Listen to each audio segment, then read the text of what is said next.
Hi, welcome to the small shed. This week I'm trying to get some more storage in the shed as usual. See you in a minute.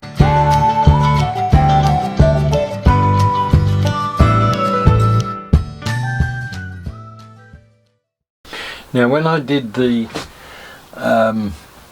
video some weeks ago about the Worcester Resource Exchange scrap store place closing, I was relying on what they had said at the time, which was that that was the closing down sale and that was the end of it.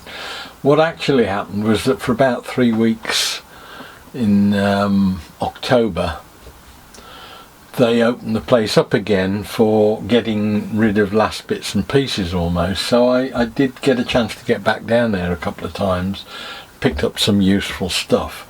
One of the things I was tempted by until I looked a bit closer was this, because I thought, oh, it's nice plywood that I could use for something, but when I look, it's plastic edging that looks like plywood, and I looked inside the hinges and it was MDF, so I thought I probably won't bother with those.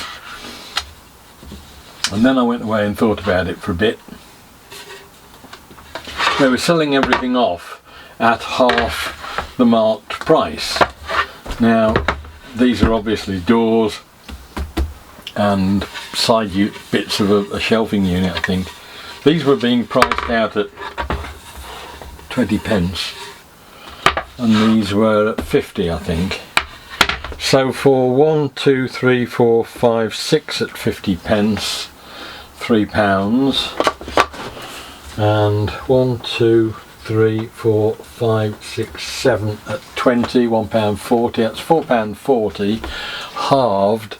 It meant I got this lot for £2.20, so I thought, well, I couldn't really go too far wrong with it, and the thought at the time was that I would make some shelving with it, perhaps in the shed. It would brighten it up. They're all different colours, there's yellows, reds, blues, greens, all sorts of things.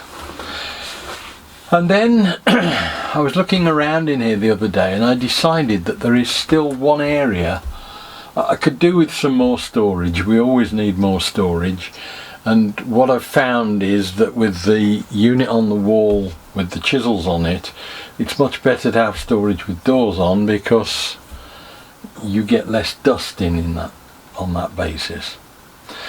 So I started to look at this with a view to actually making it into a storage unit and seeing whether I could make it fit in here anywhere. Now, I'm aware that the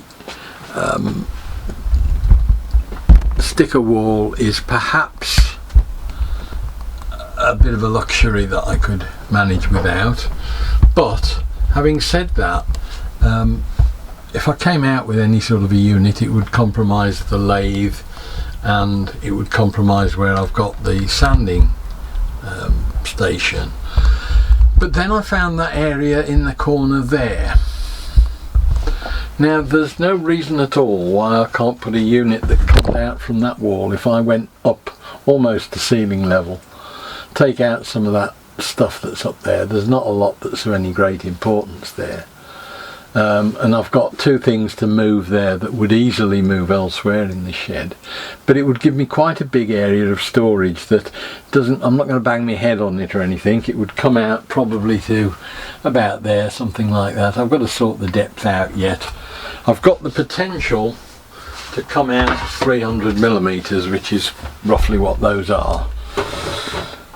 Now, I might do that with the unit itself, I don't know, we'll see, and it would come down to about there, so it wouldn't cause any great issues, I don't think, with anything other than it'll shut that corner out in maybe in some way, shape or form. But I can't reach anything in that corner anyway, and there's nothing in there that can't be put away much more tidily.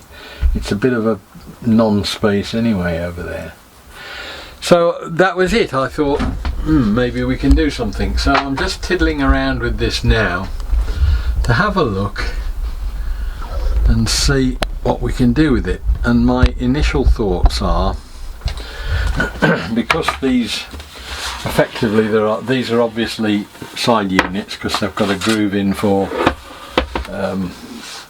hardboard, which again I picked up a couple of pieces of that for pence which would go in there if I cut it to size, and they're slightly wider than, so I can cut it to size. So I think I've got all the components here to make a unit.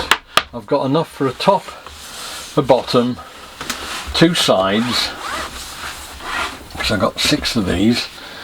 Those are all effectively like that, they're side unit type bits anyway. And then I've got enough for 2 doors, which these are doors, they've got hinge pockets and everything already sorted on them. So I've got a matching pair of doors there, so I can do a unit that will look pretty much like that as a cupboard, and I think that'll be useful. And then to its left, which will be towards the sanding station, and therefore I may set it back a bit, but what I think I'm going to do is to just use these doors as effectively as 2 shelves. I'm just going to get something like that as an arrangement, using the different colours. Need a bit of trimming here and there. That will butt up against the side of this unit, but I may well, as I say, step those back to about half depth, and that will give me a set of, or a pair of shelves, and some offcuts that I could put more shelves in if I wanted to, and intermediates. I don't quite know where it's going yet. The shelf would be supported on its side on one end by the side of this unit. So I think I'm just going to put together the square box for this unit first, if you like, and see where I go from there. It's a shame I haven't got another one of these just to put an internal shelf in it, but I'll revert to my normal plywood or something for that, for internal shelving, I think. But I think it'll provide quite a large volume of storage. And I've got nothing essentially at the moment to be able to put in it. I haven't got anything in my mind to put in it, so therefore it means I can start and relieve pressure on either on all the stuff over there that goes on the router table and things like that, stuff associated with the router maybe, or glues, paints, all sorts of things just that I could do with the extra storage. So that's the little project. It's a very quick lash up one, and I sort of like these in that they just develop as you go along, and you end up with something that you haven't paid a lot of money for. You know, it'll probably cost less than the £5 to make this cabinet, apart from the hinges, and I've got to go and have a look, see what I've got. These look to be like the small IKEA ones that I've got a lot of, so maybe I've even got hinges, I don't know.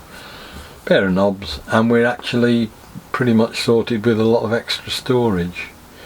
So we'll have a go and see. One of the things I've got to house, which is a complete nuisance, is down on the floor here. I've got a whole load of lathe wood turning chisels, and they are just kicking around on the floor, so it may well be that we'll end up putting a wood turning chisel rack in there, but we'll come on to that once we've got the thing built. Now, I mentioned the IKEA hinges. I've just checked with a couple. Apart from the fact they are actually slightly wrong in that they work for a door that shuts within the carcass, the hole is slightly too large for those. So I'll have a look and see if I can find some hinges to suit that. But that's sort of the only negative. I've just been and got the IKEA box of bits. The door handles will fit nicely, the little knobs I've got. The fittings I've got, there are already pre-drilled holes in these sides, for which will take a dowel, and they'll take the posts that you put the little cam locks on. So all that means is that all I need to do now is to drill the side pieces, the top and bottom pieces, I mean, sorry, to take these, and we can start and assemble a carcass that's effectively flat pack as well, and again without any expense. And I've also got shelf brackets there, so I can drill holes for shelves to put adjustable shelves in, adjustable heights, So I think I've got all the bits I need to do this. So we're just getting to throw the carcass together, I think. Now I can't put the carcass together using 4 of these pieces when the door has to sit inside to make the hinges work, because there's not enough room on there to have a hinge that works on the front. So I'm going to have butcher the top and bottom about a bit so that they sit back behind the door, so that you'll see that from the front, and then you'll just see the side pieces going up on the outside. So I've got to cut these down, and what I thought I would do is try and salvage some of this strip. It's just a plastic representation of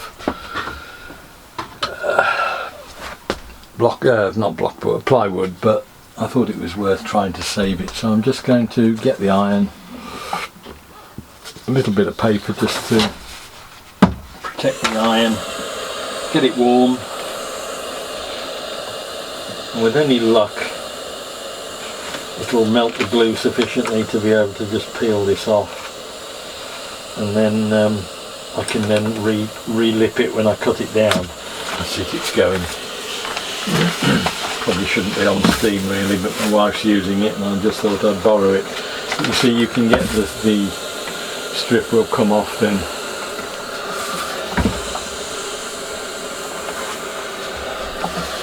And what that means is then I can make it look a vaguely semi-professional job. So I just do that.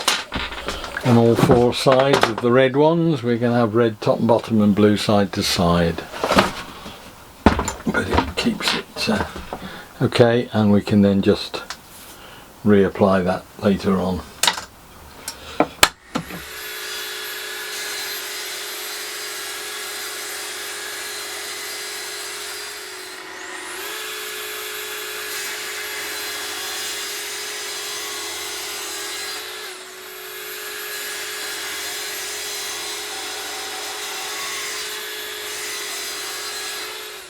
Now I'm a great one for jigs, for drilling holes and routers and things like that, because they make life so easy and it gives you the repeatability. And what actually I've just realised is that cutting these pieces off has given me a perfect jig. That is in effect what the side pieces will have in them as fixings. This is now going to be a top piece that I've just trimmed down. The bit that I've cut off, if I take the holes that are in it and drill them out, which I have done, and if you then line those up at the back and put that on a flat surface, it gives you all the perfect drilling to get the holes that the sides will need. And at the moment I've just moved in, it's the standard, I think it's 32mm that the furniture makers and that use for these devices, which I've got, which are also IKEA spares. Just drill them out 10mm deep so that they don't come out the other side, and effectively now that piece on the side piece will fit in like that, and then those pins will come into those holes and you can then just tighten them up, and you've got your effectively like an IKEA fit. And I've done it basically using the offcut as the jig, and we can just repeat that time and time again on these sides. So I'll just carry on now and get the rest of these drilled out and done, and we can throw the carcass together. Now the only thing I've had to do with these little IKEA pegs is to just take the end off them a bit. I tried one in and it was just starting to distort the outside of the face of the material because it's thinner than the normal IKEA panels. So I've just ground those down on a bench grinder, and that's made them work, I think. So all I need to do now is to pop these on. I've left the complete surface inside. I know it means I haven't got the groove for the back piece, but I'm going to worry about that later. This way the fixings are on the outside, one of which will be up against the ceiling and the other will be down low, so you won't see it, I don't think. We'll just line these up and pop them on and we can get it together.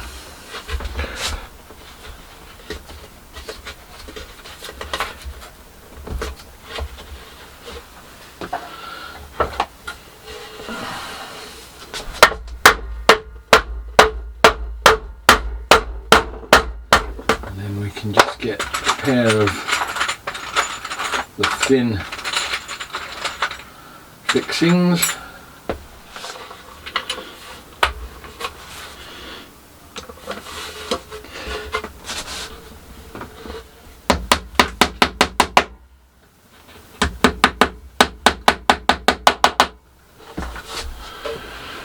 Right, that's got the carcass done, and with any luck now that should give me the top and the bottom like that, two sides, and with any luck I've got to put the lipping back on the top and bottom.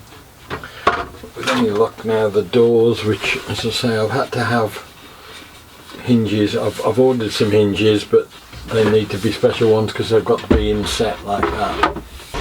I've got to put a back in it.